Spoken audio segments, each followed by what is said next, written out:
I'm ready for some football. Are you?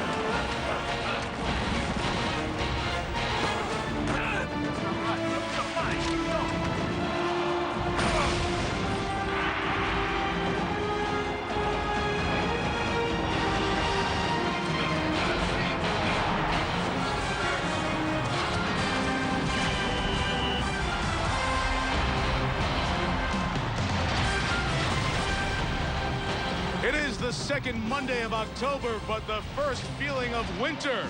We could have snow by the end of the night at Invesco Field at Mile High. But a little precipitation does not dampen the enthusiasm when it's a Bronco game night in the Mile High City.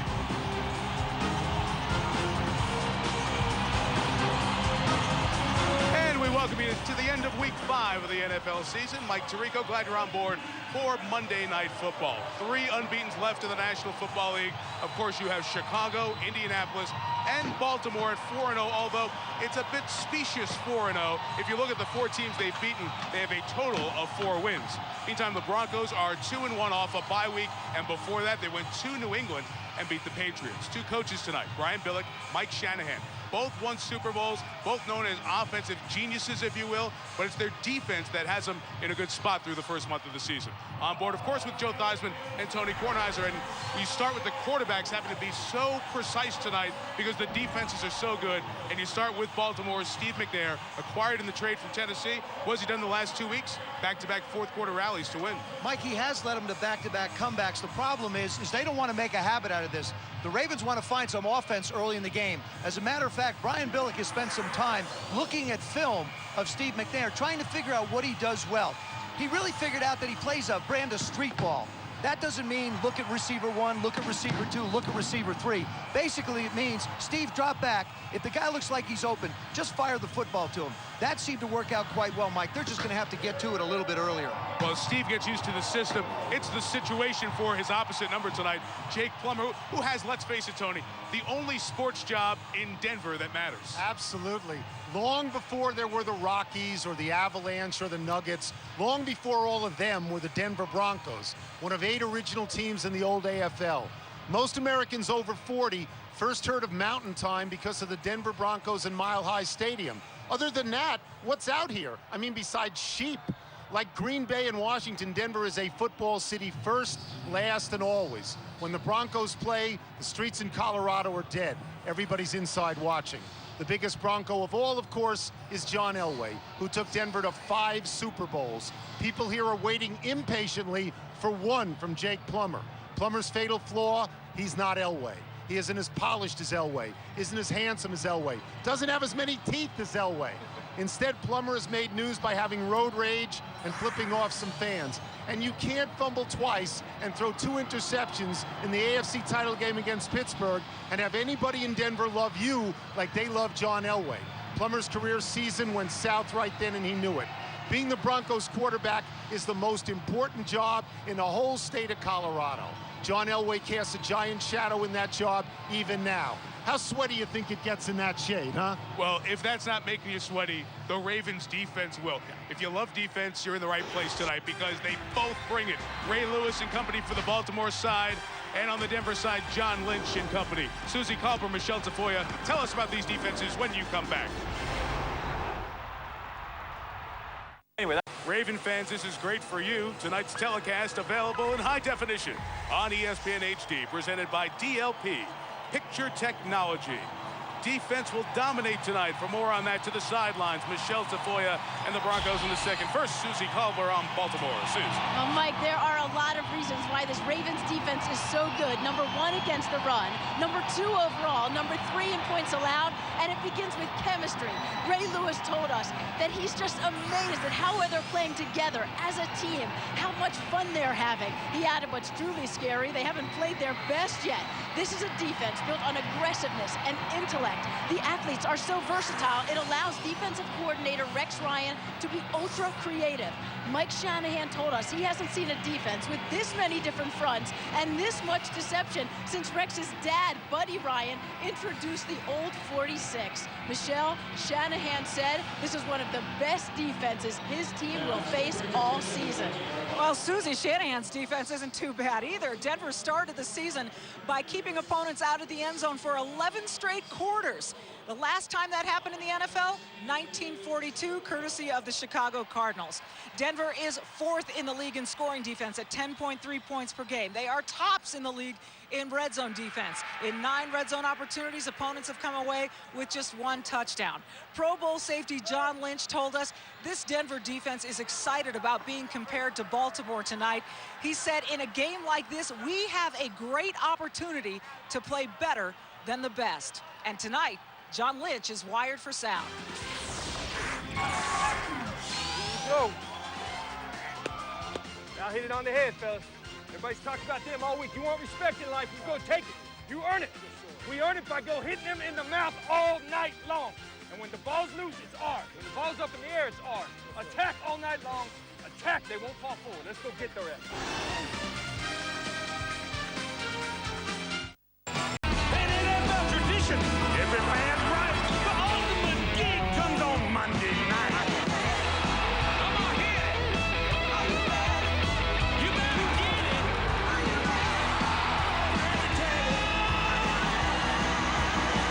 Are you ready for the football? A Monday night party. The stage is set. Let's get it kick-started. Get your game face on. Let's try to sight. All my rowdy friends are here for Monday night. Can you listen to that? Hear it louder. And so did they here at Invesco Field at Mile High. It's cold, it's nasty. It's 39 at kick. It's snowing at higher elevations. Might snow, maybe not during this game, but by the end of the night. But that has not stopped the Bronco fans. They are here in their warm clothes and ready.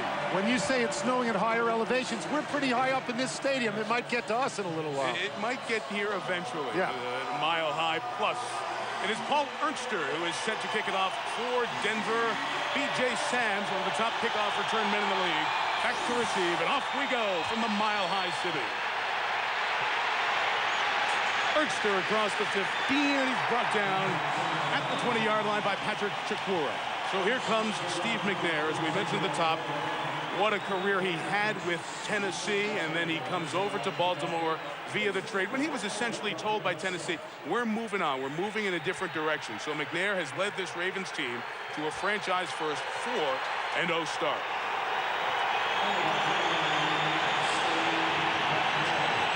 The 3-time Pro Bowler, co-MVP of the league in 2003, opens the night from the 20.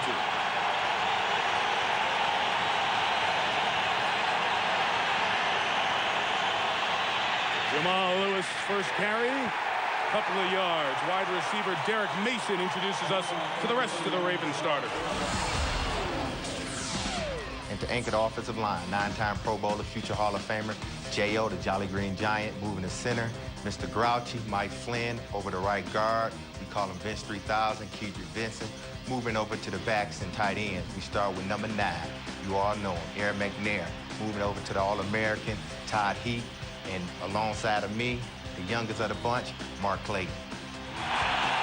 Clayton, the all-time leading receiver at Oklahoma in his second year. 2nd and 8. Back to Lewis. Lone man gets in the way, gain of about 4.5. Looking at 3rd and 4. Kennard Lang introduces us to the Broncos defense. First, we got the D-line led by your boy, K. Lane Whitty. Then we got Michael Myers, MNF. Then we got Big Money, Gerard Warren. Then last but not least, Ebenezer W. Ekubon. Then we got the linebackers, headed by All-Pro Al Wilson. Then we got the headhunters in the backfield, led by all corners, shutdown corner, Champ Bailey. Then the man himself, John Lynch. As Michelle mentioned, Lynch wearing a microphone tonight. Bailey, as good as it gets as a cover corner in the league. 3rd and 4, McNair first throw. He'll keep it. He'll get the first down to 32. The speed of Ian Gold chasing him to the sideline, but too late. Even though Steve McNair has not taken off a lot lately, hasn't run for a lot of yards in recent years, he's still very, very good at picking his spots. And here's one where the pressure comes up outside, doesn't like what he sees, still has the wheels. Remember, it was his sternum that was hurt, not his legs. Don't want to have to make a living running, though, at his age, do you? At any age. Steve is 33, his 12th year in the league. Picked up the first down to 32. And this is the first pass of the night, and out of the hands of Todd Heap. Sam Brandon, the safety, was there just in case. Well, we referenced it at the beginning. Here's Baltimore 4-0. Offense wasn't running smooth, but 2 game-winning drives, and McNair did a lot. 6 of 9, 52 yards in the drive that culminated with the 52-yard game winner from Matt Stover. And then last week against San Diego, the touchdown to Todd Heap with 34 seconds left. And I love what Derek Mason, the wide receiver who was with him in Tennessee, told us last night, guys. Steve has a presence. He comes in those late-minute situations, end of half, end of game. You feel like he's going to get it done. They said not too many quarterbacks are built for that moment, and Steve McNair is.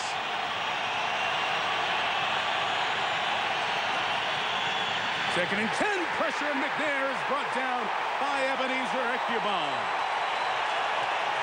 The speed with which these defensive ends can close.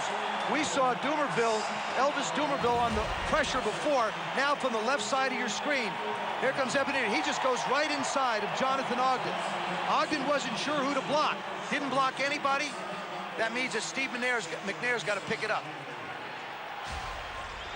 Ekubon is one of the 5 ex-Cleveland Browns who played defensive line for Denver. 4 of them in action tonight. Courtney Brown, the former #1 overall pick, been out all year with a knee injury.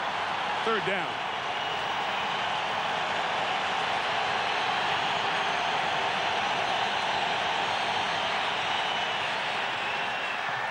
Play is stopped with a flag that was hard to hear because of all the noise. Walt Coleman is our referee here tonight. It's going to be a delayed game. Delay. Offense. That Cleveland Brown thing is so odd. You wonder how good the Browns would be if they kept all of these people, or maybe just when you're with the Browns, you're no good, and if you go someplace else, it works out for you. But you'd never think Denver would say, let's go get all the Cleveland Browns. Not only that, they brought the defensive line coach here as well. Well, they had to. He knew all the guys. 3rd and a quarter of the field. And just run it with Musa Smith out of Georgia. Brought down to the 23 by Al Wilson. 1 first down picked up on the first drive, and now Baltimore punts.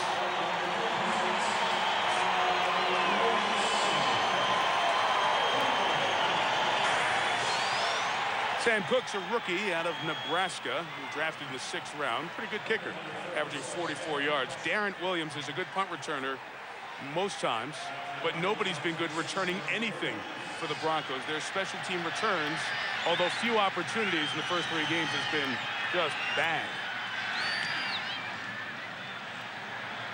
Cook's kick very high and good depth to it, 51 yards. From the 25, Williams dancing and kept it alive to get a return of 12 yards. He's taken out of the 37-yard line. Decent field position for the 10-year NFL veteran Jake Plummer, who's on the field when you come back.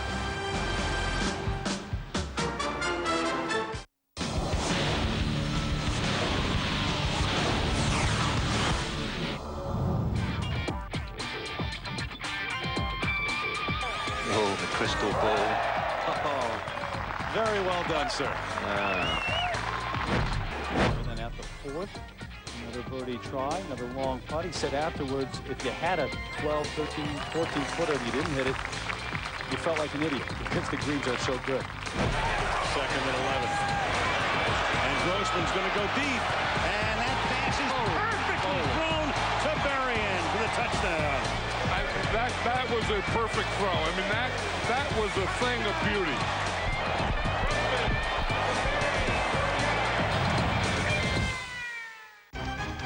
The Euro 2008 qualifiers on ESPN. The road to Austria and Switzerland continues, and only a few will conquer a spot in the most important event in European football. On Wednesday, seeking to stay at the top of Group D, the Czech Republic clash against the Republic of Ireland. On Thursday, great action from Amsterdam. The Netherlands will try to get all 3 points against Albania. Wednesday, Czech Republic, Ireland, and Thursday, Netherlands, Albania. Live only on ESPN. Welcome back inside, whether it was this stadium or before it, Old Mile High. The toughest place to come into the National Football League and win a road game. 3 out of every 4 teams leave with a loss. Best in the league since '74. And you know what? It's true for the Rockies and the Nuggets in baseball and the NBA relative to home win percentage and road win percentage. You're good in Denver. First opportunity to run in the hands of Javon Walker, pushed out of bounds by Ed Reed, and Jake Plummer introduces us to his offensive mates with the Broncos. My O-line up front, Big Fizzle, Leps on my ends. Got Cooper and Ben inside with Tommy Nalen in the middle. Steve Alexander tight end. Got Rod and Javon outside making plays for me. Behind me, you got Kyle Johnson fullback, Tatum Bell running back. And Tatum Bell, part of a story. It looks like Mike Bell, the undrafted rookie out of Arizona, was going to be the #1 back. They alternated during the start of the season, the first couple of games, but now it is Tatum's job. Third-year back out of Oklahoma State. Movement up front as Bell carries to the right side into the teeth of that Raven defense.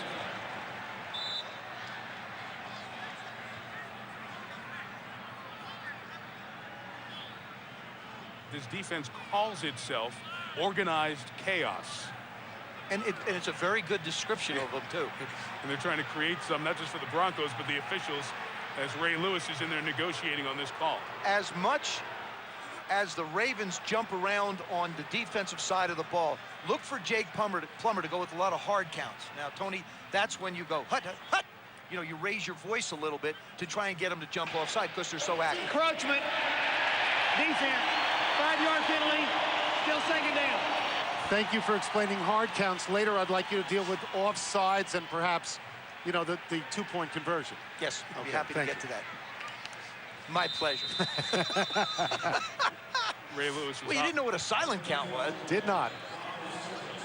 Ray Lewis was hopping in there early. This defense, guys, has only given up 33 points all year. 8.3 per game. Plummer first pass, swing out, Tatum Bell. Nowhere to go, and he lost the football, and what a job to collect himself and recover it by Chris McAllister. It is Ravens' ball. He stopped on the sideline after Terrell Suggs knocked it free, had control before he went out of bounds, and it looks like a turnover. Suggs does a good job of knocking the ball loose. Remember, the weather's bad. Look at him get his feet in, just like a wide receiver. Just like somebody taptoeing on the sidelines. Wow. Chris McAllister's having himself an all-pro year. Already has 2 interceptions so far this season and is playing like a man possessed. We did a preseason game, and I walked by him. I said, how's it going? He said, not as good as it's going to go in the regular season. You saw the shot of Mike Shanahan. He was looking up at the big screen just to check if there should be a replay challenge or not. Mike also uses almost a voice vote of all of his assistant coaches in his head. What do you think? That was pretty clear. It's a great play by Suggs to knock it free. McAllister to recover. Working off the game's first turnover. McNair gives to Jamal Lewis. John Lynch with the hit. Gain of about 3. Al Wilson there as well. And the hitting continues right to the echo of the whistle.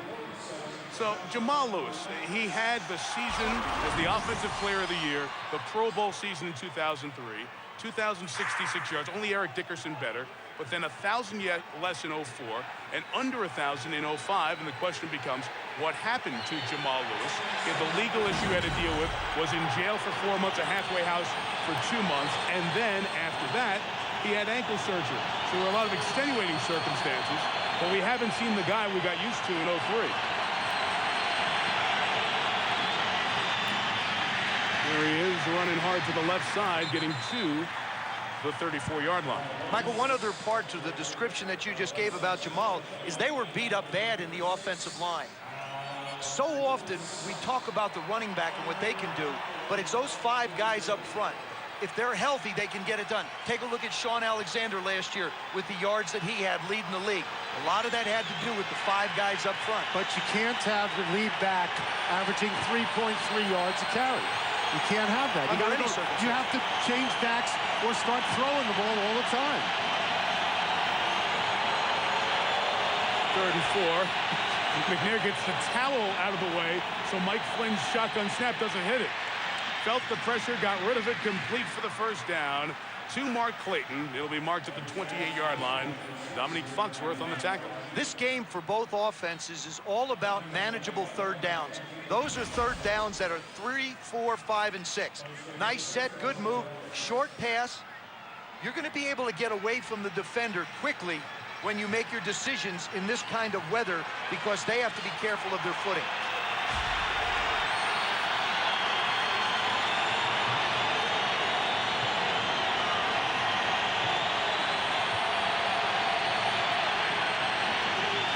And a first down throw by McNair, complete to Todd Heap.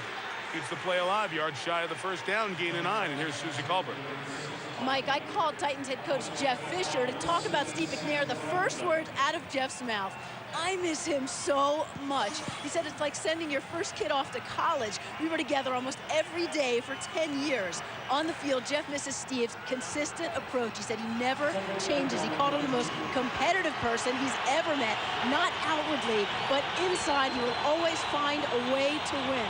But what Jeff really wanted everyone to know is how close of friends they still are. It was a very confusing situation. The guy who so close with the head coach wanted to be there in many ways. Lewis, nice run across the 15. Lynch the hit, but it's a first down at the 13-yard line. Susie, just back on McNair in Tennessee, with all those good feelings between he and Jeff Fisher, why isn't he there anymore? Well, look, Jeff is the ultimate company man, so he's not going to criticize the Titans organization. But other people close to the situation shared with me that when Steve McNair showed up in the offseason to work out, was asked to leave the facility, Jeff Fisher was out of town. He didn't even know what was going on. It's certain that if he and Jeff would have been able to talk it out, they could have found a way for Steve to finish his career there. But management wanted Vince Young. He was targeted as the starter. And a 4th-round pick trade later. Here's McNair leading the Ravens in the red zone. Jamal Lewis gets stuck by Al Wilson, the middle linebacker, formerly from Tennessee. He doesn't get the Ray Lewis type pub, but has those kind of hits. No, he sure doesn't. And you're not going to be able to run at the edge of this defense. You're going to have to do what Jamal Lewis did on the last carry, run inside the tight ends. This defense is way too fast, and Al Wilson in particular can go sideline to sideline in a heartbeat. You know that the red zone defense for both these teams is the best in the league. Denver's is #1, Baltimore's is #2. So which means that they should. We're not expecting a lot, right?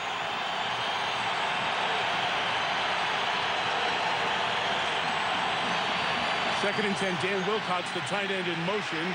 McNair looked for Heap, didn't have him underneath. It's Jamal Lewis.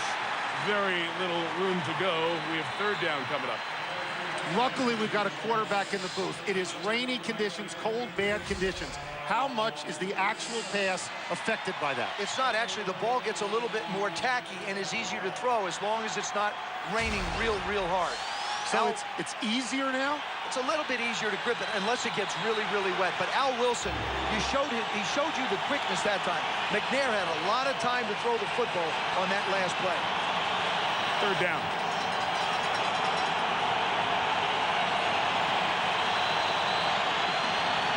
Four receivers. Broncos change the look, and they come in with a timeout call by Denver in the secondary with a little bit of confusion. Bronco timeout. 3rd down from the 12 when we come back.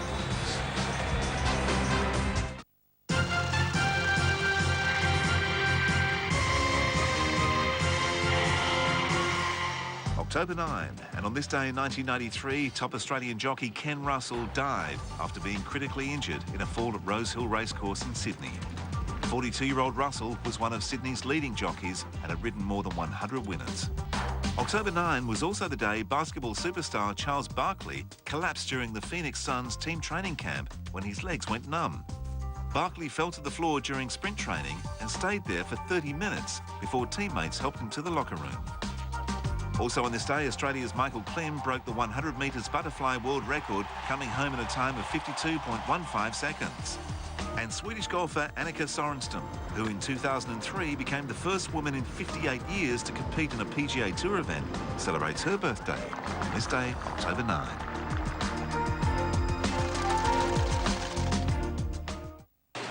Football is brought to you by Southwest Airlines, proud sponsor of the NFL and official airline of Super Bowl 41. The all-new Mazda CX-7, the SUV you never saw coming. IBM, what makes you special. And DirecTV, the exclusive home of NFL Sunday Ticket. Invesco Field at Mile High opened in 2001. Of course, the Mile High City, 5,280 feet above sea level, sitting right on the edge of downtown. So there you see the streak that was snapped in the fourth quarter by the Tom Brady to Doug Gabriel touchdown pass in New England. No touchdowns, first 11 quarters. That hadn't happened in the NFL in 64 years, I should say, since 42. 3rd and 9 from the 12. 5 receivers in time for McNair. Finally dumps it down to Clayton, trying to fight for the yards. And he's down at the 6. That's a really big play for Denver defensively. In a game like this, with these defenses and the conditions the way they are, it's really, really going to be difficult to get touchdowns. So you have to hold the team to field goals because you can drive down and get the chance to make them.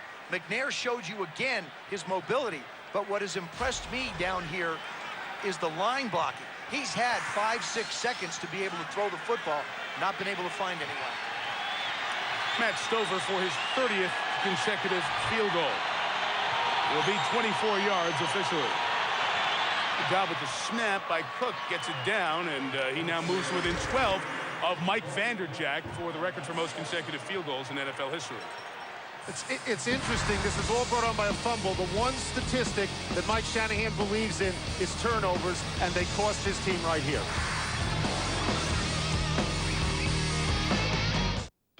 The road to the World Series is full of obstacles, but no one said it would be easy. Now, 2 teams face each other for a ticket to the Fall Classic, the American League Championship Series, Tuesday night, live on ESPN. The PGA Tour rolls into Las Vegas this week, where a field of golfers, including big money winner Jim Furyk, tee it up for a chance at a $4 million jackpot. The pressure is on, with only 4 major tournaments left to capture one last title before the end of the year. Pull out your favorite putter and enjoy the Prize.com Open. First round Thursday on ESPN. Hey! Ready?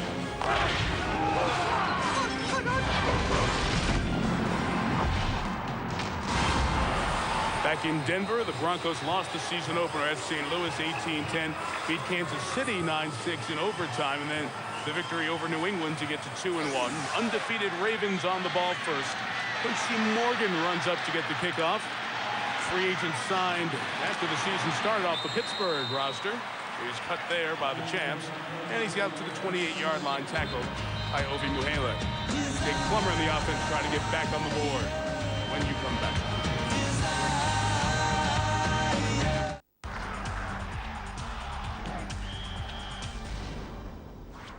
The offensive leader, or the quarterback, normally assumes his position under center, meaning just behind the center. From under center, the quarterback receives the snap and drops back several steps before either handing the ball off or passing. But the quarterback can also line up several steps behind the center in what is called the shotgun offense. In this, the ball is snapped through the air and the quarterback is already in a dropped back position so as to have more time to react to the defensive rush and more quickly spot a receiver to deliver a pass. This formation is normally used when the offense is faced with little time and must move the ball quickly in order to score before time expires. An offense may also use the shotgun when they have a weak offensive line and cannot control the defensive rush towards their quarterback, buying their quarterback valuable extra seconds to make a pass. The downside to this is that the defense knows this will almost always be a passing play.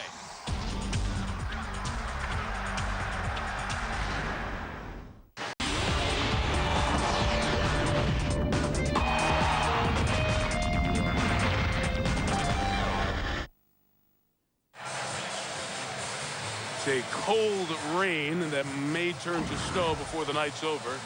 Has not kept many Broncos fans away. There's Jake Plummer, of course, started his career in Arizona. Tonight, trying to get a win to get his career record above 500. It has never been above 500. Obviously, 30 and 52 in Arizona is going to set you back.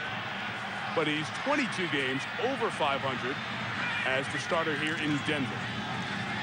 From the 28, a run with Bell for just a couple of yards. Haloti Ngata, first-round pick out of Oregon, made the play. Okay, now we have to show this graphic of my fantasy team right now with Jay Rothman, the producer of this show. We have 86 points, but we're still alive. If Plummer gives us a great night, if Mike Anderson gives us anything at all, then we have a chance. You may wonder why we have Adam Vinatieri. I wonder myself. Here's what you may also wonder. Jay dropped Donovan McNabb this weekend. He got 33 points yesterday, and we're riding with Plummer because you want to have some action in the Monday night game. Complaining about your team. I'm not complaining, but I need Plummer to be great. Do you understand? So do the Broncos. Here he is on 2nd and 7 with Go, a completion baby! for the first down to Javon Walker. So Walker makes your upset. Aren't you the guy who sucked up to Donovan McNabb when we saw him 2 weeks ago? How great it is. You're my fantasy quarterback. Because I had him 2 weeks ago. That's a good, smart move not to play him yesterday against T.O. Oh, you think that maybe just gaining 354 yards and throwing for 2 touchdown passes is good and I should have held on? No. Perhaps. But Walker, Joe, is a guy who's going to give Plummer the opportunity to get bigger gains here this year. Big off-season acquisition. Gives him experience, size, and speed on the outside. Coming over via the trade on draft day from Green Bay. Second-round pick came back the other way. And Jake back to the air. Screens it out to the fullback, Kyle Johnson, and a terrific defense. Terrell Suggs with the play. They call themselves Organized Chaos. Bart Scott introduces us to that. Now introducing the OCs. In the middle, we got Haloti Ngata. Alongside of him is Kelly Buddy Lee Gregg. And on the end, we got T Sizzle. Move along to the linebackers, we got Adelius Monk there. And you guys know him as Ray Lewis, but we call him the GOAT. And heading to the secondary is Ed Quick Reed. And on the right corner, we got Chris Keep It Pimpin' McAllister. A couple of Defensive Player of the Years in the league. Ray Lewis twice and Ed Reed in 2004. A false start flag comes down here before second down. False start, 84, offense, 5-yard penalty, still second down. Javon Walker. Michael, I want to make a point. Tony, you mentioned before about the weather and handling the ball. Yep. Jake Plummer is wearing gloves. The gloves create a tackiness for the football, and he feels very comfortable. I never wore them. It's up to the individual. Steve McNair is not wearing them. But for Jake to have them on there, the ball feels real good, real tight. They're tacky on the inside, and they allow you to hold the ball very, very easily and give you a real secure feeling when you want to throw it. It works for some guys, it doesn't for others. Jake evidently feels comfortable with it. And whistle and confusion here. Team timeout. As the Broncos have to burn another timeout. Mike Shanahan and company get things in order on the sideline as we step out.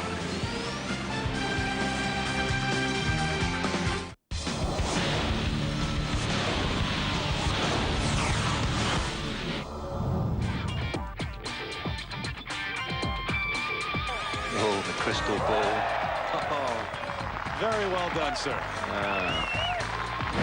And then at the 4th, another birdie try, another long putt. He said afterwards, if you had a 12, 13, 14-footer and you didn't hit it, you felt like an idiot because the greens are so good. 2nd and 11. And Grossman's going to go deep. And that pass is perfectly thrown to Berrien for the touchdown. That was a perfect throw. I mean, that was a thing of beauty.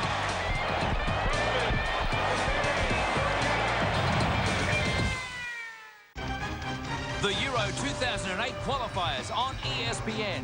The road to Austria and Switzerland continues, and only a few will conquer a spot in the most important event in European football. On Wednesday, seeking to stay at the top of Group D, the Czech Republic clash against the Republic of Ireland. On Thursday, great action from Amsterdam. The Netherlands will try to get all 3 points against Albania. Wednesday, Czech Republic, Ireland. And Thursday, Netherlands, Albania. Live only on ESPN. Broncos have burned 2 of their 3 timeouts here in the opening quarter. Jake Plummer back in there before the second down. Look at Jake's season last year. Remember, he got off to a slow start, but he rallied. It was making terrific decisions and was even in the MVP conversation in December. But again, this season, a poor early start. Very bad-looking throws and decisions against St. Louis. No touchdowns in the game against Kansas City. Better against the Patriots. Here against the Ravens, he throws another pick. Intercepted by Samari Roll on the corner with Javon Walker there. That is the 5th interception that Plummer has thrown in under